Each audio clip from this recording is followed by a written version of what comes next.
I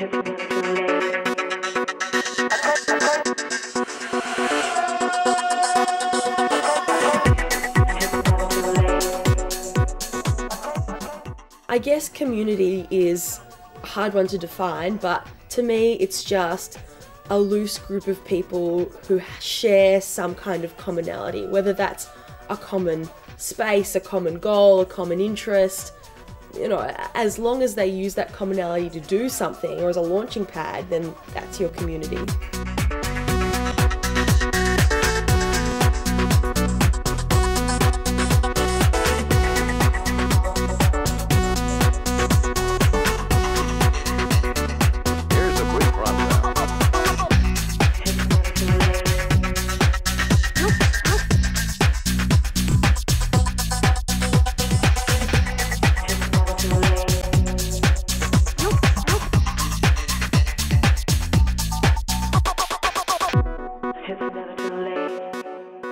I think it's about sharing common things and commonality and, you know, a common area maybe that you live in, whereas this is more about common friends, common interests.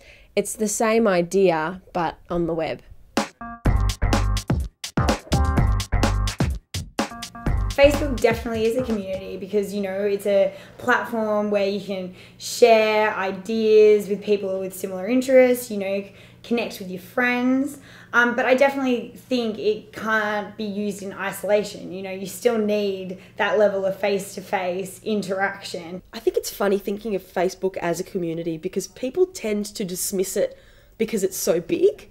There's almost this perception that Facebook, you know, oh, everyone's on Facebook. It can't be a community because a community can't contain everyone. But that's why I really like the idea of looking at the Facebook community because it's actually a lot more subtle than that. When you look at it, it's overwhelmingly Western based. So, you know, a lot of people who live in the Middle East, a lot of people who live in Arabic countries and Asian countries, they're not on Facebook. It's overwhelmingly a tool for young people.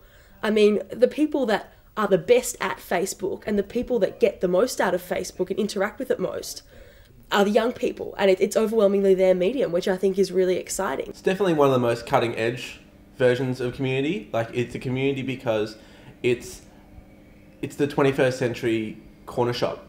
The kids don't meet at the corner shop anymore. When they would have in the 1950s, they meet online. And where they meet online is Facebook. The concept of community in terms of a neighbourhood community, I think, is slightly outdated. We don't connect with our neighbours. We don't connect, you know, you don't have the local butcher that you go into every week that you formed a relationship with. I think community these days is more in terms of the support network around you, so your friends and your family and the people that you actually do connect with within your life. Facebook is definitely a type of community. It's a community, I would say, that is inside and outside your life at the same time. So you can choose when you want to access it and it be part of your life and be central to it, and then you can push it away and keep it outside.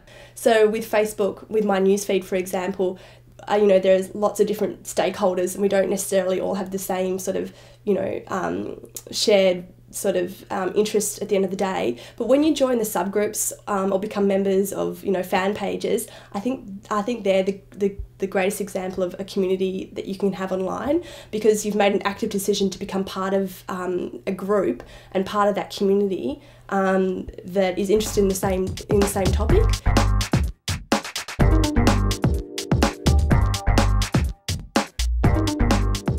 On Facebook, I have about 300 friends, I think.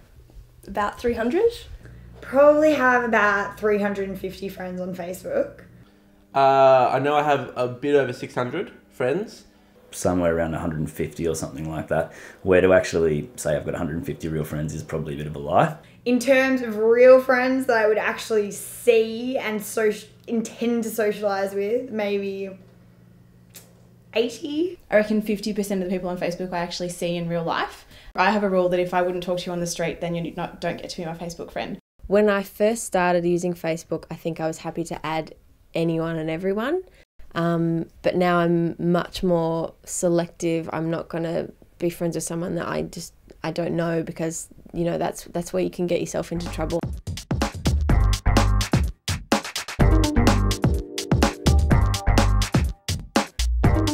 I use Facebook every day.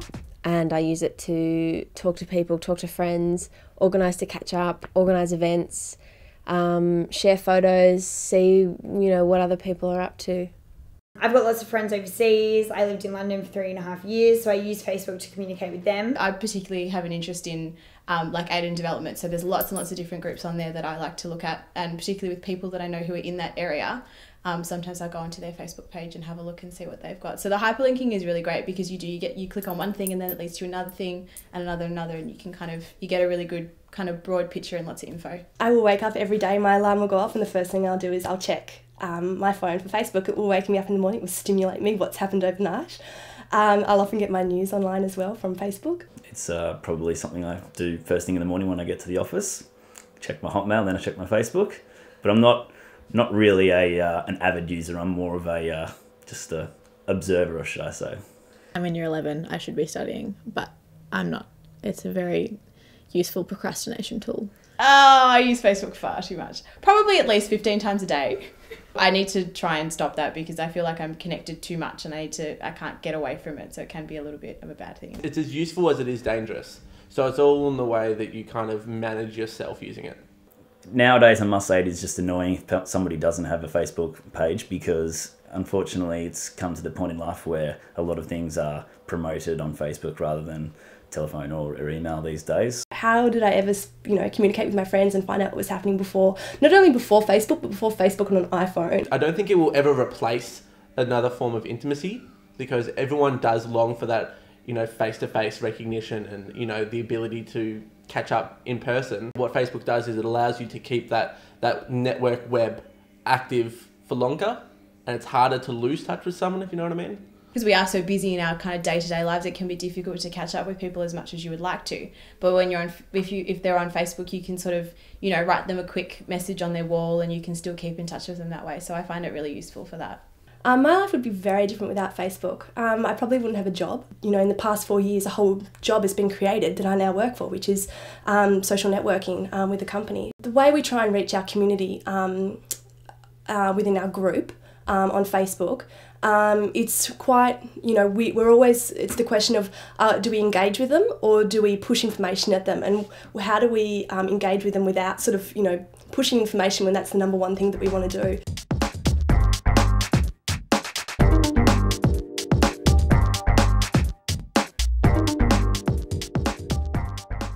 When Christchurch happened, and then Japan and the floods, the Queensland floods, a lot of people, I suppose, have used Facebook as a medium to sort of bring to the table and discuss things that they haven't been able to discuss with their family or friends. It's a medium they can use to, grieve and talk about these things they're scared of. When, for example, somebody has died or something like that and somebody's created a Facebook page in memory of that person, which I think is pretty good. That's fantastic, actually. To come together as a community potentially for such a cause is very good, I think, and Facebook has definitely been a driving force in that area.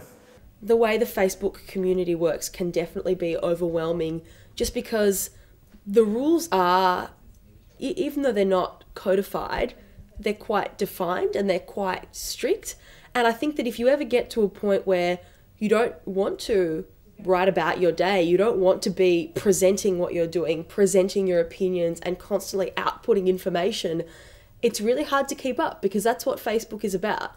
It's not about being internal, it's not about being introspective, because you can't do it on a medium like that. So if you ever feel like being introspective, then Facebook can do your head in. If you see photographs of an event that you haven't been invited to, there is a feeling of isolation that you wouldn't have felt otherwise, because if your friends all decide to go to a pub on a Saturday, it might be a spur of a moment decision, but someone has a camera, photographs are taken, and you're suddenly left thinking, I wasn't invited, what's going on here? But you don't know the context to which it happened. Facebook has blurred the line between acquaintance and friends so much that you might be like, oh, I would have thought I was going to get invited to that 21st. And I haven't, but all these people have. Interesting. I don't think I've ever felt isolated with Facebook. Or alone as such, but I think it's like any relationship that you have in real life. I think it's a give and take. If you don't give, I should say, then you don't receive love back. So I think it's the same you know, it mimics real life as well. I don't know if I've had an overwhelmingly positive or negative experience of Facebook, but I think every now and then something will happen that makes me wonder whether I need to be on Facebook. Someone will say something, or I'll feel the pressure to be posting content, or I'll be overwhelmed by the information and I think, do I really need Facebook? And I think the scariest, most negative thing to come out of that is I've never ever switched off or deleted my Facebook. I'd die without Facebook.